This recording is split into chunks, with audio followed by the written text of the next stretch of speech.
Well, this morning we want to start a little study of the meaning of the terms we associate with knowledge. So I selected two terms that represent perhaps the polarized opposites of learning. They are knowledge and wisdom. Now, knowledge is something we all know about.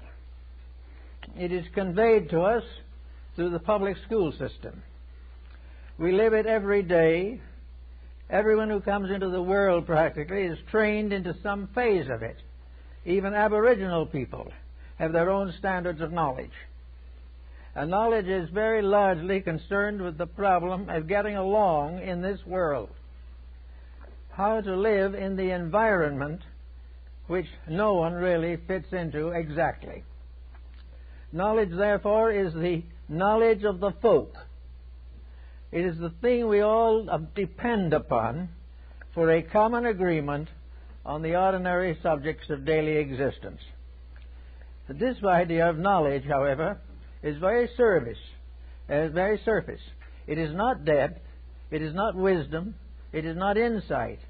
It is the communication of the common decisions of people. It is the way we have decided to teach our children. And what we are going to teach them is the knowledge that we know. And the knowledge that we know, I might mention, is not very good. We have a great deal of education, but what are we teaching? Are we teaching the individual to grow, or are we trying to train him for a job? And in most cases, knowledge today is training for a job. It is not only training for a job, but training for a very impermanent job. By the time we get the fellow trained, the job isn't there, which is, of course, a little embarrassing. We are noticing this particularly in the age of computers. Many, many young people who went into stenographic schools and learned to run a typewriter find that they are not going to gain very much from that education. The very instruments that they were taught upon are now obsolete. So much of no so-called knowledge is obsolete. It lingers on as long as there is any excuse for it. And there are many arts and crafts that have become obsolete in the present century. I think the old story of the buggy whip is probably as good as any. A man invented a buggy whip. It was the finest thing that was ever invented. He worked with it, built a factory, manufactured them, and spent 20 years selling buggy whips. And then the car came along. And in a very short time, there were only a few luxury families that had carriages and horses anymore. He had outlived his own invention.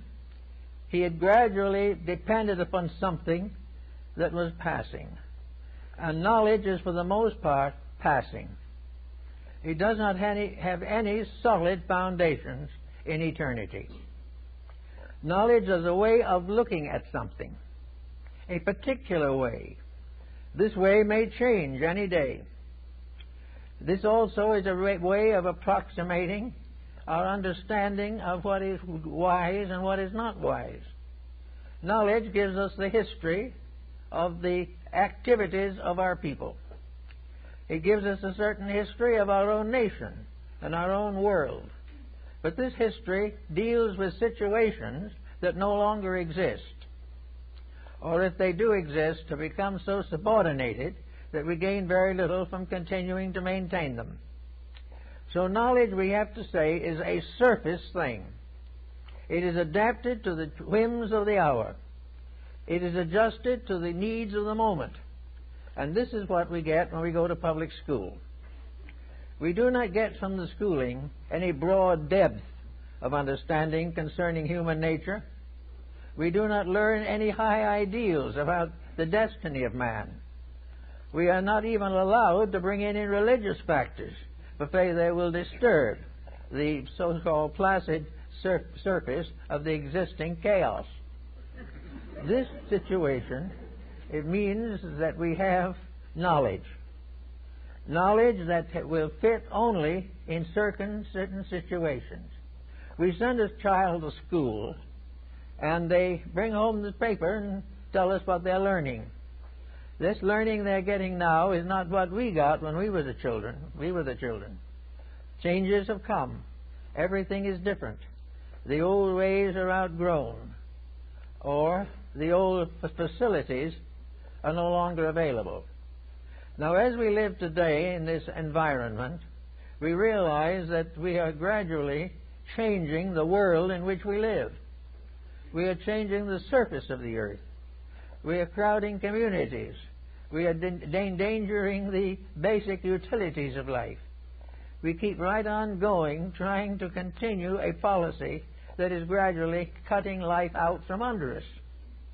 So this is what we have to think about. Therefore, what we commonly call knowledge is simply a story of doing what we always have done, as nearly as possible, or continuing the way of doing as we do now, which is probably not possible. But at the particular moment we graduate the young folks from high school, they will get a picture of our present condition with all the negative factors overlooked and the positive factors exaggerated.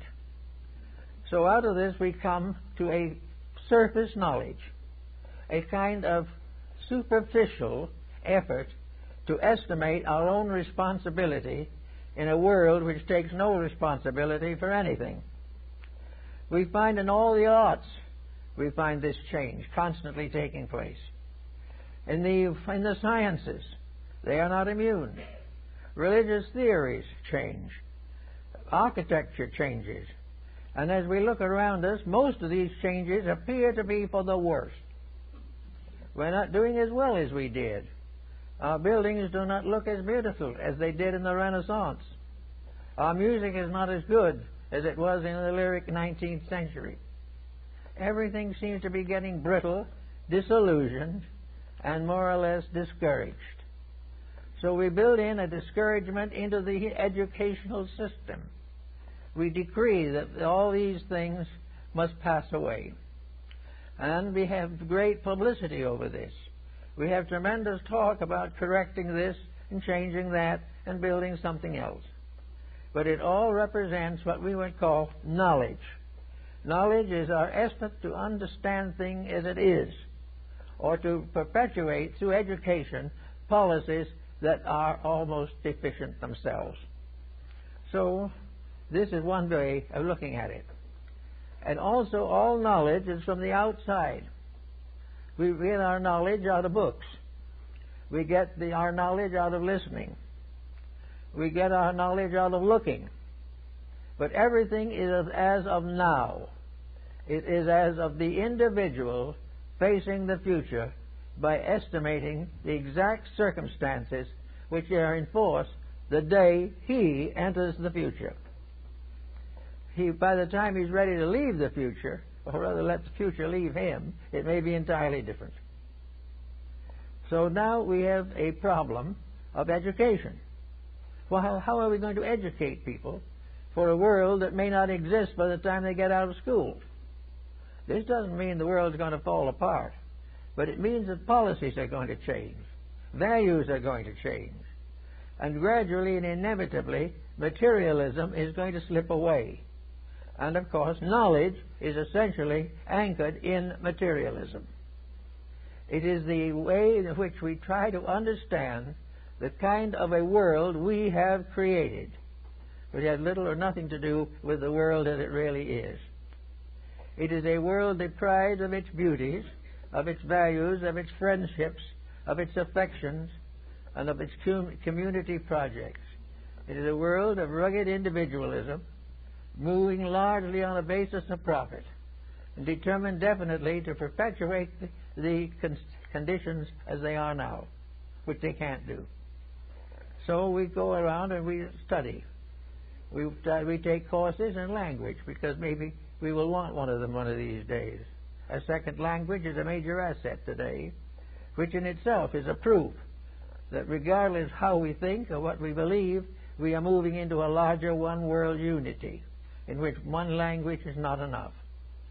We also have arts that are fighting for survival. We have that tremendously inconsistent situation in which we are paying $2.5 million for a Picasso sketch. And at the same time, we are paying $4 million for a genuine Rubens. These things are absolutely irresponsible. The sketch and the Rubens are not even in the same classification. And yet we have put a new value on both, money. And the same thing is happening all over the country and all over the world. The auction galleries are completely swamped with people willing to spend fabulous sums for something they don't even understand. Now, why don't they understand it? Why don't we understand art in its best sense? Why don't we understand music in its best sense? Because it isn't taught. If you want any of these specialties, you have to go to a specialized institution which specializes in them. And you'll then be fortunate if you find one with sufficient idealism to make the period of study worthwhile. So we now have knowledge. We have knowledge in science. But every time we look at knowledge now, we are sort of told that this is the ultimate. This is the absolute fulfillment of all these dreams. If we get this space platform out, it is going to change the course of ages. The most thing it's probably going to do is to run us further short in essential commodities. There is no reason to believe that if we put this spaceship out there long enough, it's going to solve anything. Because we're not out there. We're here. And we're using up the precious resources of here so that we can spend a few weeks out there, which isn't particularly valuable. We have all kinds of projects that are built upon what we think now. Our idea of the conquest of space is that we're going to be able to colonize it or find a possible use for it in the form of a garbage pail out there.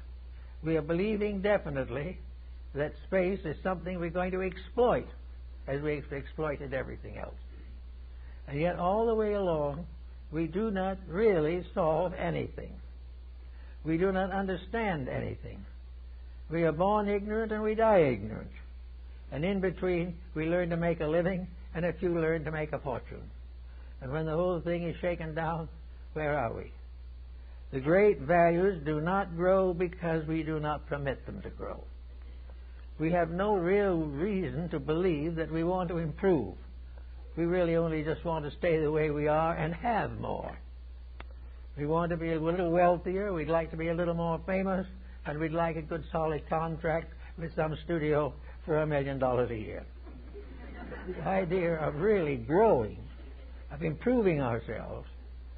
The question, I talked to a young man not long ago. I said, why don't you try improving yourself? Well, he said, do you know anyone who's doing any better than I am? Why should I improve myself? Nobody else does.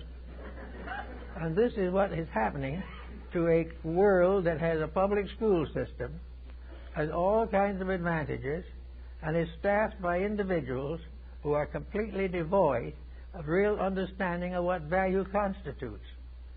Where are the philosophers of the 20th century? Where will be the philosophers of the 21st century? Are they all going to do what they are doing now, keep their noses so close to the grindstone that they can't see anything beyond the mess they are creating now? This all ends in the problem that knowledge is not the end. Knowledge is not a real end of anything. It is simply becoming aware of the way things are being mishandled at the moment. It also has something to do with the idea that if we can make the same mistakes, we may be able to be as rich as the people we don't like.